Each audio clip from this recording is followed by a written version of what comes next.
കൃപാസനത്തിൽ ജീവനോടെ പ്രത്യക്ഷപ്പെട്ട പരിശുദ്ധ അമ്മയുടെ മാധ്യസ്ഥത്തിൽ എനിക്ക് നൽകിയ അനുഗ്രഹങ്ങൾക്ക് നന്ദി പറയാനാണ് ഞാനിവിടെ നിൽക്കുന്നത്. എൻ്റെ പേര് ജീന. ഞാൻ കാസർഗോഡ് ജില്ലയിലെ പുഞ്ച എന്ന ഇടവകയിൽ നിന്ന് വരുന്നു. ഞാനൊരു ചാർട്ടേഡ് അക്കൗണ്ടൻ്റാണ്. മാതാവിൻ്റെ മാധ്യസ്ഥത്താൽ ഞാൻ എൻ്റെ CA ഫൈനൽ എക്സാം പാസ്സായ സാക്ഷ്യമാണ് ഇവിടെ പറയുന്നത്. ഞാൻ CA ഫൈനൽ എക്സാം 2 തവണ എഴുതി ഫെയിലായിരുന്നു. ആ സമയത്ത് എൻ്റെ ആൻറ്റിമാരാണ് പറയുന്നത് കൃപാസനത്തിൽ വന്ന് ഉടമ്പടി എടുക്കാൻ. എനിക്കങ്ങനെ എല്ലാവരെയും പോലെ തന്നെ യാതൊരു വിശ്വാസമോ അങ്ങനെയൊന്നും ഉണ്ടായിരുന്നില്ല. കൃപാസനത്തെപ്പറ്റി എതിർപ്പൊന്നും ഉണ്ടായിരുന്നില്ല. പക്ഷേ എന്തോ എനിക്ക് അത്ര താല്പര്യം ഉണ്ടായിരുന്നില്ല. അങ്ങനെ 3ാമത്തെ തവണ CA ഫൈനൽ എക്സാം എഴുതിയതിന് ശേഷമാണ് ഞാൻ ഇവിടെ വന്ന് ഉടമ്പടി എടുക്കുന്നത്. അതൊരു ലാസ്റ്റ് ചാൻസ് പോലെ, എന്നാൽ പിന്നെ ഉടമ്പടി എടുത്തേക്കാം, ആൻറ്റിയൊക്കെ പറയുന്നതല്ലേ, അതുകൊണ്ട് ചെയ്തേക്കാം എന്നുള്ള രീതിയിലാണ് ഞാൻ വന്നത്. അങ്ങനെ ഞാൻ ഉടമ്പടി എടുത്തുകൊണ്ട് തന്നെ ഞാൻ വിചാരിച്ചു കഴിഞ്ഞ എക്സാമിന് പാസ്സാകുമായിരിക്കും റിസൾട്ട് വരുമ്പോൾ എന്ന് ഞാൻ വിചാരിച്ചു. പക്ഷേ ജനുവരി 2024 എൻ്റെ റിസൾട്ട് വന്നു. ഞാൻ ഫെയിലായി. ആ സമയത്ത് എനിക്ക് ഭയങ്കര വിഷമമായിരുന്നു. കാരണം ഞാൻ ഉടമ്പടി എടുത്തു, എല്ലാവർക്കും ഉടമ്പടി എടുക്കുമ്പോൾ എല്ലാം സാധിച്ചു കിട്ടുന്നു, എനിക്ക് കിട്ടിയില്ല. പിന്നെ ഞാൻ ചിന്തിച്ചു, ഞാൻ ഉടമ്പടിക്ക് മുന്നേ അല്ലേ എക്സാം എഴുതിയേ, ഒന്നുകൂടെ എഴുതി നോക്കാം. അങ്ങനെ ഞാൻ മാതാവിൻ്റെ കാശ് രൂപമൊക്കെ ആയിട്ട് എക്സാമിന് പോകാൻ തീരുമാനിച്ചു. അഡ്മിറ്റ് കാർഡ് വന്നപ്പം ജോസഫ് അച്ഛനെ വന്ന് കണ്ട് ബ്ലെസ്സിങ് മേടിച്ചായിരുന്നു. അങ്ങനെ എക്സാമായി. എക്സാമിൻ്റെ ആദ്യത്തെ ദിവസം ഞാനിങ്ങനെ സെൻറ്ററിലേക്ക് പോകുമ്പോൾ, ഞാൻ ബസ്സിലായിരിക്കുമ്പോൾ ഞാനിങ്ങനെ ഓർത്തു, സാക്ഷ്യത്തിലൊക്കെ ഒരുപാട് പേര് പറയുന്നത് കേട്ടിട്ടുണ്ട്, അവർക്ക് എന്തെങ്കിലും ഒരു പ്രസൻസ് കിട്ടുന്നുണ്ട്, അല്ലെങ്കിൽ മാതാവ് കൂടെ ഉണ്ട് എന്നുള്ള ഒരു അടയാളം കിട്ടുന്നുണ്ടെന്നൊക്കെ പറഞ്ഞു. അപ്പോൾ ഞാൻ ഓർത്തു, മാതാവേ അങ്ങനെയൊന്നും എനിക്കില്ലല്ലോ, എന്തെങ്കിലും ഒരു സൂചന തരാൻ പറ്റുമോ? ഞാനിത് പറഞ്ഞ ആ സെക്കൻഡിൽ എൻ്റെ ഫ്രണ്ടിലേക്ക് ഒരു ബസ് വന്നു. ആ ബസ്സിൻ്റെ ബാക്കിലത്തെ ഗ്ലാസ്സിൽ അത്രയും വലുപ്പത്തിൽ കൃപാസന മാതാവിൻ്റെ ഒരു ഫോട്ടോ. അത് ഞാൻ കണ്ടപ്പോഴത്തേക്ക് ഞാൻ പെട്ടെന്ന് ഞെട്ടിപ്പോയി. കാരണം ഞാനത് പറയുന്നതും ഇത് കാണുന്നതും എല്ലാം ഒരേ സെക്കൻഡിലാണ്. അപ്പോൾ ബാക്കിയുള്ളവർക്ക് ഇതൊരു കോയിൻസിഡൻസ് ആയിട്ട് തോന്നിയേക്കാം. പക്ഷേ എനിക്കത് ശരിക്കും മാതാവിൻ്റെ മുന്നിലേക്ക് വരുന്നതായിട്ടാണ് തോന്നിയത്. ആ ഒരു ധൈര്യത്തിൽ ഞാൻ എക്സാം എഴുതി. എനിക്ക് എക്സാം ഈസി ആയിരുന്നു. 2ാമത്തെ എക്സാം എഴുതി, അതും ഈസി ആയിരുന്നു. പക്ഷേ 3ാമത്തെ എക്സാം വന്നപ്പോഴത്തേക്കും എനിക്ക് ക്വസ്റ്റ്യൻ പേപ്പർ കൈ കിട്ടിയപ്പോൾ എനിക്കൊന്നും അറിയത്തില്ല.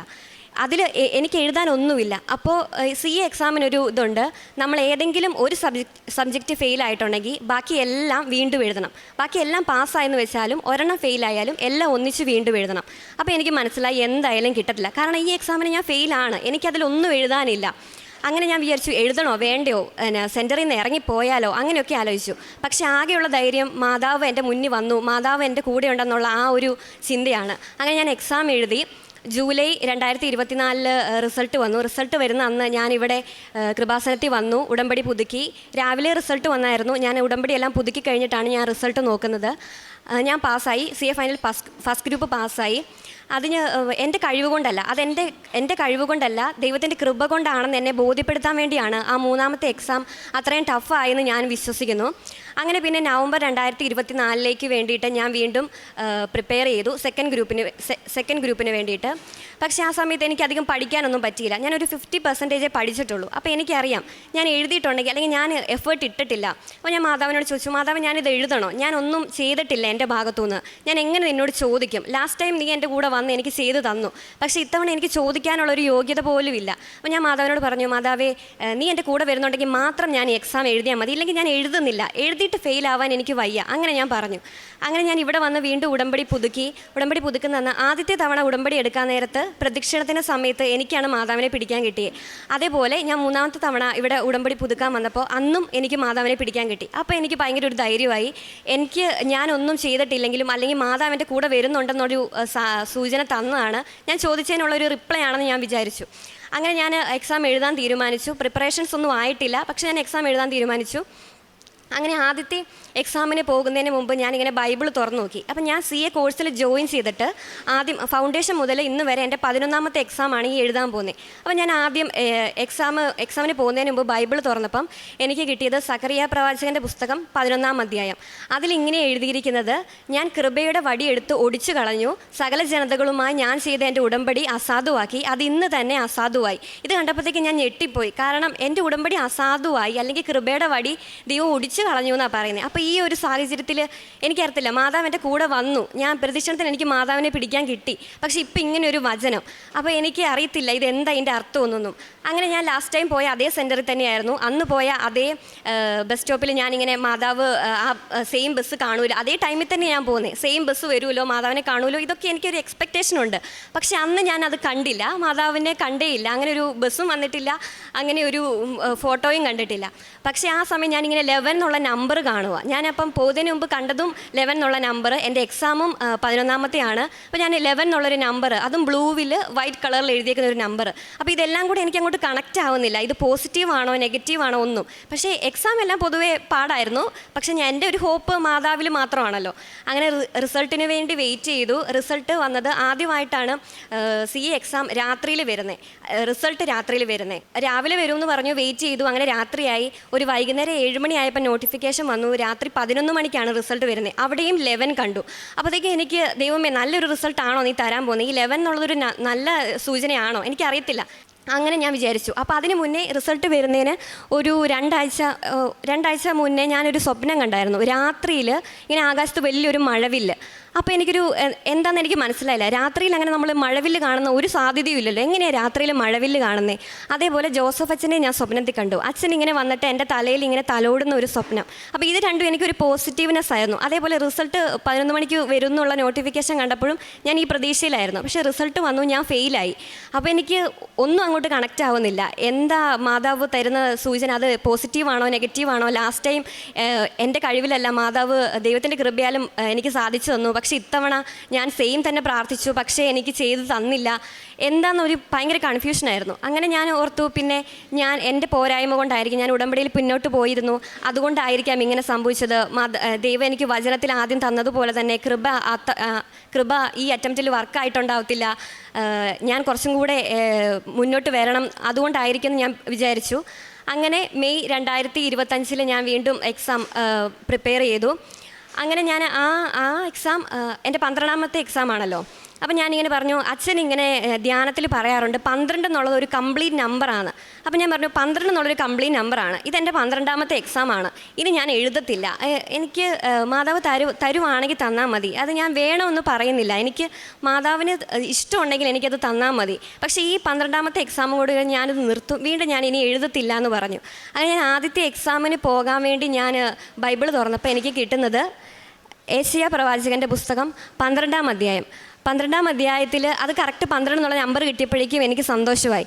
12ാമത്തെ അധ്യായത്തിൽ ഇങ്ങനെയായിരുന്നു എഴുതിയിട്ടുണ്ടായിരുന്നത്, അന്ന് നീ പറയും ഞാൻ കർത്താവിന് നന്ദി പറയും, അങ്ങനെ ഒരു വചനമായിരുന്നു. അപ്പോൾ അതൊരു ഭയങ്കര പോസിറ്റീവായിട്ടുള്ള ഒരു വേർഡിങ്സ് ആയിരുന്നു. അതെനിക്ക് ഭയങ്കരമായിട്ട് ഒരു സന്തോഷം തന്നു. അങ്ങനെ ഞാൻ എക്സാം എഴുതാൻ പോയി. ആദ്യത്തെ എക്സാം ഈസി ആയിരുന്നു. പക്ഷേ ഈ എക്സാമിന് തലേദിവസം എനിക്ക് ഭയങ്കര ടെൻഷനായിരുന്നു. തലേദിവസം എനിക്ക് ഒന്നും പഠിക്കാൻ പറ്റുന്നുണ്ടായിരുന്നില്ല. ഇത്രയും നാളിരുന്ന് പഠിച്ചിട്ടും തലേദിവസം ആയപ്പോഴത്തേക്ക് എനിക്കൊന്നും ചെയ്യാൻ പറ്റുന്നില്ല, നാളത്തെ എക്സാം എഴുതണ്ട, ഇങ്ങനെയൊക്കെയുള്ളൊരു ചിന്തയായിരുന്നു എനിക്ക്. അന്നേരം ഞാൻ ഓർത്തു, മാതാവ് ഇനി ഒരു ദിവസം കൂടെ, അല്ലെങ്കിൽ ഇനിയുള്ള എക്സാമും ഈ ടെൻഷനോടുകൂടെ എനിക്ക് മുമ്പോട്ട് പോകാൻ പറ്റത്തില്ല, എന്ത് ചെയ്യും? ഒരു ദിവസം കൊണ്ട് ഈ കംപ്ലീറ്റ് പോർഷനും കവർ ചെയ്ത് തീർക്കാൻ എനിക്ക് പറ്റത്തില്ല, എനിക്ക് അത്രയും ടെൻഷനാണ്. തലേദിവസം ഞാൻ ആ ടെൻഷൻ വന്ന സമയത്തെല്ലാം യൂട്യൂബ് തുറന്നു വെച്ച് സാക്ഷ്യങ്ങൾ കേട്ടുകൊണ്ടിരിക്കുമായിരുന്നു. അങ്ങനെ അന്ന് ആദ്യത്തെ എക്സാം വന്നു. അന്ന് വൈകുന്നേരം ഒരു നോട്ടിഫിക്കേഷൻ വന്നു, CA എക്സാം പോസ്റ്റ്പോൺ ചെയ്തു. അതിൻ്റെ കാരണം അന്ന് ഇന്ത്യ പാകിസ്ഥാൻ യുദ്ധം നടക്കുന്നുണ്ടായിരുന്നു. ആ സമയത്ത് നോർത്തിലൊക്കെ പ്രശ്നമായതുകൊണ്ടാണ് എക്സാം മാറ്റിവെച്ചത്. CA എക്സാം ഇന്നോളം എക്സാം പോസ്റ്റ്പോൺ ചെയ്തിട്ടില്ല. കൊറോണ ടൈമിൽ പോലും അത് നടത്തിയിട്ടുണ്ടായിരുന്നു. ആ ഒരു ടൈമിലാണ് ഈ എക്സാം പോസ്റ്റ്പോൺ ചെയ്യുന്നത്. അപ്പോഴത്തേക്ക് എനിക്കൊരു വലിയ ആശ്വാസമായി, കാരണം എനിക്ക് പഠിക്കാനുള്ള സമയം കിട്ടി. അങ്ങനെ അപ്പോൾ പിറ്റേ ദിവസം ഒരു ദിവസം കഴിഞ്ഞു. പക്ഷേ ഇനി എന്നാ എക്സാം വരുന്നതെന്ന് യാതൊരു ഐഡിയയും ഇല്ല. അപ്പോൾ ഞാൻ മാതാവിനോട് പറഞ്ഞു, മാതാവേ ഇത് ഒരുപാട് നാളിങ്ങനെ പോസ്റ്റ്പോൺ ആയി പോയിട്ടുണ്ടെങ്കിൽ എന്താവും അവസ്ഥ? ഒരു 5 ദിവസം മതി, ഒരു 5 ദിവസമൊക്കെ കഴിയുമ്പോഴത്തേക്കും റീഷെഡ്യൂൾ ചെയ്തോളൂ എന്നുള്ള രീതിയിൽ പറഞ്ഞു. അന്ന് വൈകുന്നേരം തന്നെ നോട്ടിഫിക്കേഷൻ വന്നു. കറക്റ്റ് 5 ദിവസം കഴിഞ്ഞപ്പോഴത്തേക്കും എക്സാം വീണ്ടും റീഷെഡ്യൂൾ ചെയ്തു. അങ്ങനെ രണ്ടാമത്തെ എക്സാമും കഴിഞ്ഞു. രണ്ടാമത്തെ എക്സാമും വലിയ കുഴപ്പമില്ലായിരുന്നു. ലാസ്റ്റ് ഏറ്റവും ഫൈനൽ എക്സാമിന് പോകുന്നതിന് മുമ്പ് ഞാൻ ഇതുപോലെ ബൈബിൾ തുറന്നു നോക്കി. അന്ന് എനിക്ക് കിട്ടി സങ്കീർത്തനങ്ങൾ 108. സങ്കീർത്തനങ്ങൾ 108 കണ്ടപ്പോൾ ഈ നമ്പർ എവിടെയോ എനിക്ക് സ്ട്രൈക്ക് ആവുന്ന പോലെ തോന്നി. 108 എന്തോ കണക്ഷൻ ഉണ്ടല്ലോ. ഞാൻ നോക്കുമ്പോൾ അതെൻ്റെ റോൾ നമ്പറാണ്. 152-108 ആണ് എൻ്റെ റോൾ നമ്പർ. ആ സങ്കീർത്തനത്തിലും ഞാൻ ജനതകളുടെ ഇടയിൽ സാക്ഷ്യം പറയും, കർത്താവിന് നന്ദി പറയും എന്നായിരുന്നു എഴുതിയിട്ടുണ്ടായിരുന്നത്. അങ്ങനെ എനിക്ക് ഭയങ്കര ഒരു സന്തോഷമായി. അങ്ങനെ ജൂലൈ 2025 റിസൾട്ട് വന്നു. ഞാൻ ഞാൻ ഇവിടെ തന്നെ കൃപാസനത്തിൽ വന്ന് അച്ഛൻ്റെ ധ്യാനം നടക്കുന്നുണ്ടായിരുന്നു. ധ്യാനം കൂടിയതിന് ശേഷമാണ് ഞാൻ റിസൾട്ട് നോക്കുന്നത്. റിസൾട്ട് വന്നു, ഞാൻ പാസ്സായി. അങ്ങനെ ഞാൻ CA ക്വാളിഫൈഡായി. ഇതെൻ്റെ കഴിവ് കൊണ്ടല്ല, ദൈവത്തിൻ്റെ കൃപ കൊണ്ട് മാത്രമാണ് സാധിച്ചത്. എൻ്റെ റിസൾട്ട് വരുന്നതിന് ഒരു 2 ആഴ്ച മുമ്പ് ഞാനിങ്ങനെ പ്രാർത്ഥിക്കുമ്പോൾ എൻ്റെ നീല മെഴുകുതിരിയിൽ P എന്ന് പറയുന്ന ഒരു ലെറ്റർ ഇങ്ങനെ തെളിഞ്ഞു വന്നു. മെഴുകുതിരി P ആയിട്ട് വന്നു. എൻ്റെ ജീവിതത്തിൽ ഇതുവരെ ഞാൻ മെഴുകുതിരി ഇങ്ങനെ ഉരുകി വീഴുന്ന കണ്ടിട്ടില്ല. അതിൻ്റെ ഫോട്ടോ ഞാൻ കാണിച്ചു തരാം.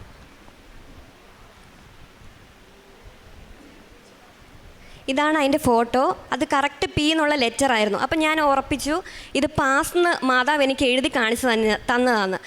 അതിനുശേഷം എക്സാം പോസ്റ്റ്പോൺ ആയപ്പോൾ വീണ്ടും എനിക്ക് ഡൗട്ടായി, ഇനി പാസ്സാണോ അതോ എക്സാം പോസ്റ്റ്പോൺ ചെയ്യുന്നുള്ള P ആണോ ഒന്നും എനിക്ക് മനസ്സിലായി. പക്ഷേ എനിക്ക് എന്തായാലും ഒരു പോസിറ്റീവ് സൈനായിരുന്നു ഈ ഒരു അടയാളം തന്നിട്ടുണ്ടായിരുന്നേ. ഉടമ്പടി എടുത്തതിന് ശേഷം ആത്മീയമായിട്ട് ഒരുപാട് വളരാൻ സാധിച്ചു. അതുവരെ ഞാൻ പ്രാർത്ഥിക്കുമായിരുന്നു, പക്ഷേ ഒരു കൺസിസ്റ്റൻ്റ് ആയിട്ടൊരു പ്രാർത്ഥന ഉണ്ടായിരുന്നില്ല. ഒരു കോൺസ്റ്റൻ്റ് ആയിട്ട് ആ ഒരു ഫ്ലോയിൽ പോകാൻ പറ്റി. അതേപോലെ കാരുണ്യപ്രവർത്തികളായിട്ട് ഞാൻ ചെയ്തത് ഓൾഡ് ഏജ് ഹോമിലൊക്കെ വിസിറ്റ് ചെയ്ത് അവിടെ അമ്മമാരുടെ കൂടെ ടൈം സ്പെൻഡ് ചെയ്യുകയും, അതേപോലെ ഗവൺമെൻറ് ഹോസ്പിറ്റലിൽ പോയി ഫുഡ് കൊടുക്കുകയും, അതേപോലെ ക്യാൻസർ രോഗികളിലൊക്കെ അവരുടെ അടുത്ത് പോവുകയും അവരെ കാണുകയും അവർക്ക് പത്രം കൊടുക്കുകയൊക്കെ ചെയ്തിട്ടുണ്ട്. അതേപോലെ പ്രേക്ഷിത പ്രവർത്തനമായിട്ട് എല്ലാ റെയിൽവേ സ്റ്റേഷനിലും ബസ് സ്റ്റാൻഡിലും അതേപോലെ ഓട്ടോ സ്റ്റാൻഡിലും അതേപോലെ അക്രൈസ്തവരായിട്ടുള്ള ആൾക്കാർക്കെല്ലാം ഞാൻ കൃപാസന പത്രം കൊടുത്തിട്ടുണ്ട്. അതുപോലെ തന്നെ കൂടുതൽ ആത്മീയമായിട്ട് വളരാനും വചനത്തിൽ കൂടുതൽ ആഴപ്പെടാനും, നമുക്കിപ്പം നെഗറ്റീവായിട്ട് എന്ത് സംഭവിക്കുവാണെങ്കിലും ദൈവം കൂടെ ഉണ്ടെന്നുള്ള ആ ഒരു പ്രതീക്ഷയിൽ മുമ്പോട്ട് പോകാനും സാധിച്ചു. ഞാനിവിടെ കൃപാസനത്തിന് വരാനുള്ള ആ ഒരു കാരണം എന്ന് പറഞ്ഞാൽ ടൈം ഷോർട്ടനിങ് അല്ലെങ്കിൽ ടൈം ഷോർട്ടനിങ് പിന്നെ not by merit but by grace, ആ 2 ഫീച്ചറാണ്. പക്ഷേ എന്നെ സംബന്ധിച്ച് ടൈം ഷോർട്ടനിങ് അല്ലായിരുന്നു, ടൈം ലാഗിങ് തന്നെയാണ് സംഭവിച്ചത്. പക്ഷേ അതും ഒരു ഉടമ്പടിയുടെ ഒരു ഫീച്ചറാണെന്ന് അച്ഛൻ പറയാറുണ്ട്. പക്ഷേ ഈ ഒരു നമുക്ക് തടസ്സങ്ങൾ വരുന്ന ഈ സാഹചര്യത്തിൽ പോലും നമുക്ക് പിടിച്ചു നിൽക്കാനുള്ള ഒരു ശക്തി അത് നമുക്ക് മാതാവ് തരുന്നുണ്ട്. ഇത്രയും വലിയ അനുഗ്രഹം എൻ്റെ ജീവിതത്തിൽ നൽകിയ കൃപാസന മാതാവിനും എൻ്റെ ഈശോയ്ക്കും ഒരുപാട് നന്ദി. വിശുദ്ധ യോഹന്നാൻ്റെ സുവിശേഷം 1-ാം അധ്യായം 12-ാം തിരുവചനം. തന്നെ സ്വീകരിച്ചവർക്കെല്ലാം തൻ്റെ നാമത്തിൽ വിശ്വസിക്കുന്നവർക്കെല്ലാം ദൈവമക്കളാകാൻ അവൻ കഴിവ് നൽകി. ജീന എന്ന ഈ മകളുടെ പ്രത്യക്ഷീകരണ സാക്ഷ്യമാണ് മകളുടെ അൾത്താരയിൽ ഏറ്റുപറഞ്ഞത്. ഈ മകൾക്ക് CA പഠിക്കുവാനുണ്ടായ വലിയ പ്രതികൂല സാഹചര്യങ്ങളെയും പരിശുദ്ധ അമ്മയുടെ സ്നേഹത്തിലേക്ക് കടന്നു വരുവാനും ഈശോയുടെ പരിപാലനയെ അനുഭവിക്കുവാനുള്ള വലിയ സാധ്യതകളെക്കുറിച്ചാണ് ഈ മകൾ ഈ സാക്ഷ്യത്തിൽ ഏറ്റുപറഞ്ഞുകൊണ്ടിരുന്നത്. ഉടമ്പടി സ്വഭാവങ്ങളായ ഒരുവിധം എല്ലാ നല്ല സ്വഭാവങ്ങളിലും ഈ മകൾ അത് ഏറ്റെടുക്കുവാനും അത് മനസ്സിലാക്കുവാനും നോട്ട് ബൈ മെറിറ്റിലൂടെയാണ് നോട്ട് ബൈ മെറിറ്റ് എന്ന ആ ഒരു കണ്ടൻറ്റ് ഈ മകളുടെ ജീവിതത്തിൽ വളരെ പ്രത്യക്ഷമായി ഉണ്ടാവുകയുണ്ടായി. കൃപയിലൂടെ മാത്രമേ എനിക്ക് 2ാമത്തെ പരീക്ഷ പാസ്സാകുവാൻ സാധിക്കുകയുള്ളൂ.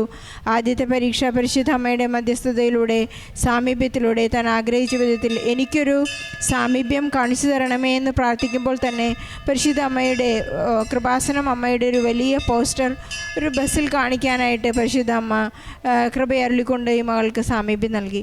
2ാമത്തെ 3ാമത്തെ പരീക്ഷ എഴുതുമ്പോൾ ഈ മകൾക്ക് വളരെ കോൺഫിഡൻ്റ് ആയിരുന്നു, എനിക്കിപ്പോഴും സാമീപ്യം ഉണ്ടായിരിക്കും.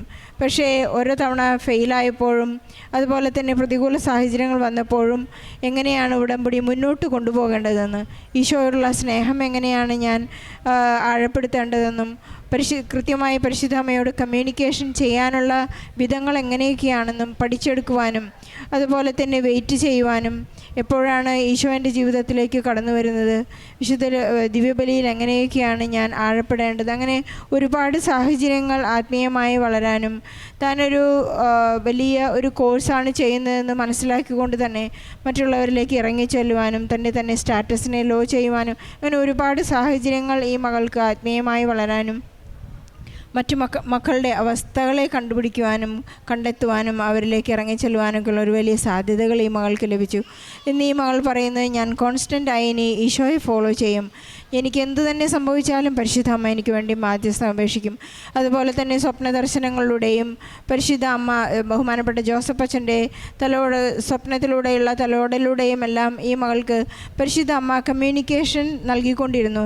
നിൻ്റെ കൂടെ ഞാനുണ്ട്, ഈശോ നിന്നെ സഹായിക്കും, നിന്നെ അനുഗ്രഹിക്കും, നിനക്ക് അഭിഷേകം നൽകും, നിനക്ക് കൃപകൾ വർഷിക്കുമെന്നെല്ലാം ഉള്ള വലിയ ധൈര്യവും ആ ഒരു ഉത്തേജനവും ഈ മകൾക്ക് ലഭിച്ചുകൊണ്ടിരുന്നത് ഉടമ്പടിയിലൂടെ മാത്രമാണ്. നമുക്കെപ്പോഴും ഉടമ്പടിയിൽ ഉറച്ചു നിൽക്കാം.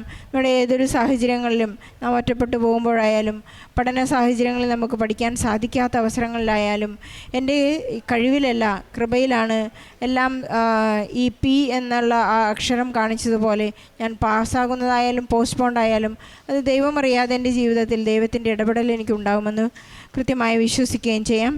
എലിസബത്ത് ജീനയ്ക്ക് ലഭിച്ച എല്ലാ അനുഗ്രഹങ്ങൾക്കും കൃപകൾക്കും നന്ദി പറഞ്ഞുകൊണ്ട് നമ്മുടെ എല്ലാവരുടെയും സങ്കടങ്ങളെയും പ്രതീക്ഷകളെയും എല്ലാം ഈ സാക്ഷ്യത്തോട് ചേർത്ത് വെച്ച് ഈശോയ്ക്കും പരിശുദ്ധ അമ്മയ്ക്കും നല്ലൊരു കയ്യടി നൽകി ഈ സാക്ഷ്യം നമുക്ക് സമർപ്പിക്കാം. അത്യപൂർവ ദൈവാനുഭവങ്ങൾ ഇനി നിങ്ങൾക്കും സ്വന്തം.